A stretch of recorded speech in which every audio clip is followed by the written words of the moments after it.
Hey everyone, DFA here, welcome back to the channel, and today we are taking a look at the Blitz pass ship for the month of February 2025. It is going to be a Tier 7 premium American cruiser. Yeah, there's already quite a lot of them, and this one is called the San Francisco. It's a New Orleans class type of heavy cruiser, and let's take a look at its stats to see how it actually differs from from its sister ship. And there we have it next to the crowd of other American Tier 7 cruisers, and for me the best two cruisers at Tier 7, the Belfast and the Abruzzi. First things first, the skills 2 times, yeah, it's not really the smoke, it's the fuel smoke, so I should correct that. But yeah, it's actually quite interesting. And you get 2 times spotter plane. First American cruiser at Tier 7 with the spotter plane, and for the rest it's pretty much a New Orleans.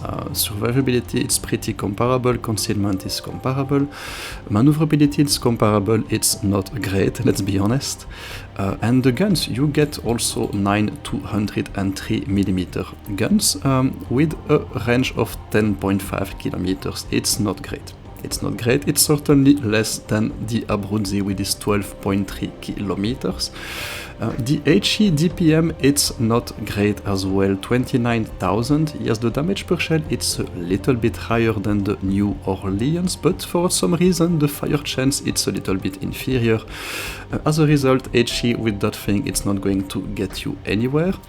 The AP, it's a little bit better, so yeah, with regards to that, your DPM is actually better than the New Orleans, but unlike, for example, the New Orleans or the Black New Orleans, you do not get Rapid Reload 1 or Rapid Reload 2. So yeah, and for some reason the turret rotation is also inferior, so yep, something you want to improve with your equipment setup. In any case, we are quite far from the references that are the Belfast and the Abruzzi. You do get secondaries. You get for 127mm standard treatment for American cruiser, but the reload time it's a little bit higher, the damage it's a little bit higher as well, but in terms of DPM, yeah, it's roughly equivalent, and for the rest the AA it's on par with the others. It's actually pretty average at the tier. So it's a little bit surprising, and actually quite, yeah, I wasn't expecting this, to be honest. Wargaming introducing another cruiser at Tier 7, especially when there is so much competition already at the tier, including with the American cruisers. You saw it, I actually had to remove a couple of them to fit them all on one screen. But yeah, this one, it's actually kind of surprising. It's actually, yeah, it's pretty good actually. Yes, it does not have the rapid reload that the others have, like the Black New Orleans, but you don't really feel it in game. What you absolutely feel, for example, it's the lack of sonar, of radar that the Indianapolis has or the Black New Orleans have. So practically here you see me hesitating to get into the cap circle until I know that the enemy DD is spotted at sea. So yeah, you're not really made to be dogfighting destroyers with that thing. However, you do have a fuel smoke and a spotter plane, and that's going to help you in that kind of engagement against a KGV, for example. And here there, that's a pretty good example. So I get detected by the enemy New Orleans, and before that KGV is able to fire at me, I trigger my fuel smoke and I get away with relatively little damage.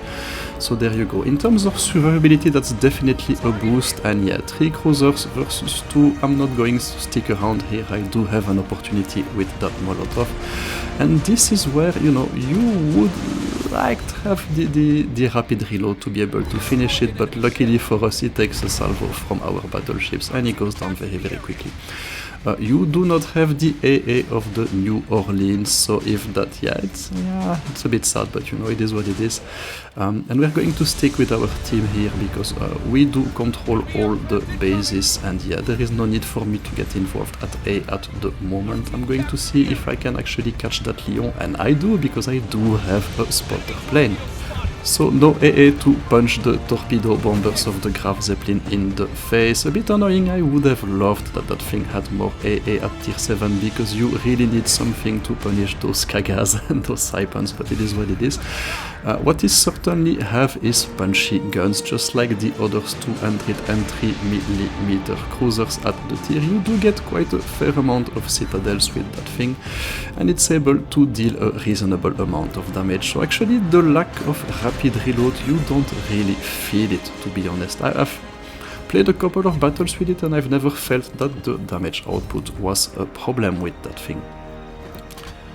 So yeah, we've pretty much removed the enemy team from B and C, and let's see what we can actually do against that CV. So yeah, maybe I should have kept my spotter plane for that engagement, because I would be able to see and probably shoot at the Graf Zeppelin.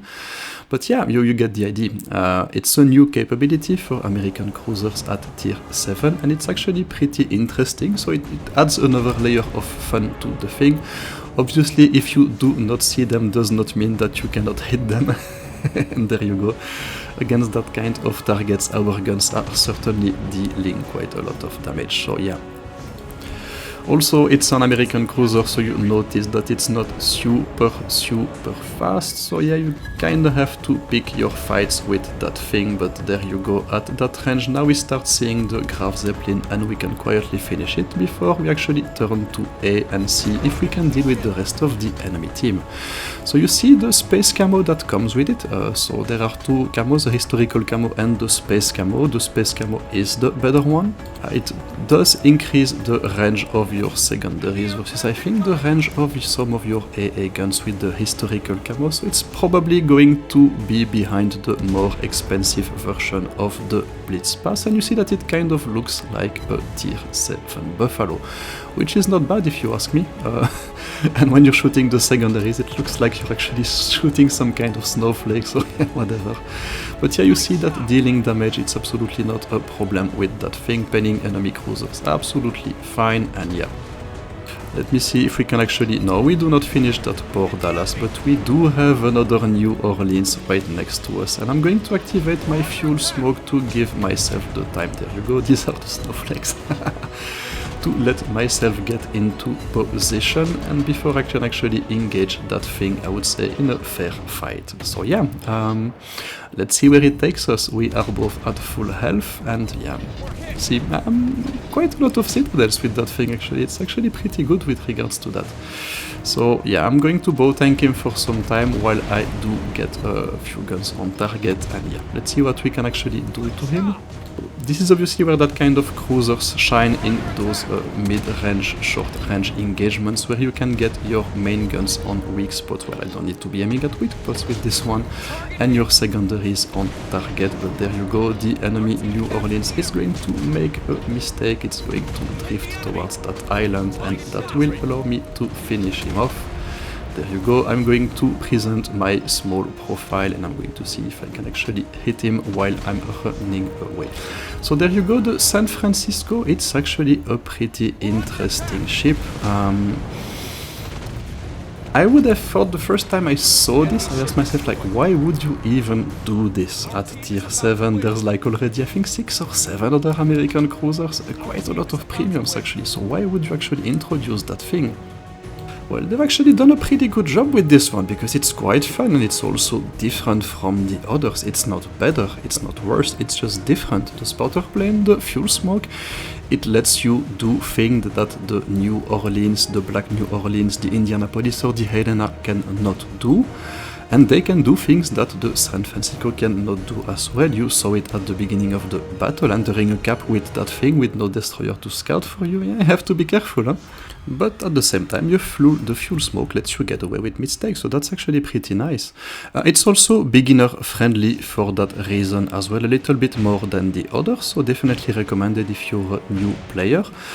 In terms of free-to-play friendliness, honestly, yeah, we've been quite used to getting tier 8 ships in the Blitz pass, and we're going back to tier 7. That's not great, especially since the price has increased. On the other hand, honestly, the space camo, it's not much better than the historical camo that you will get in the basic version of the Blitz pass.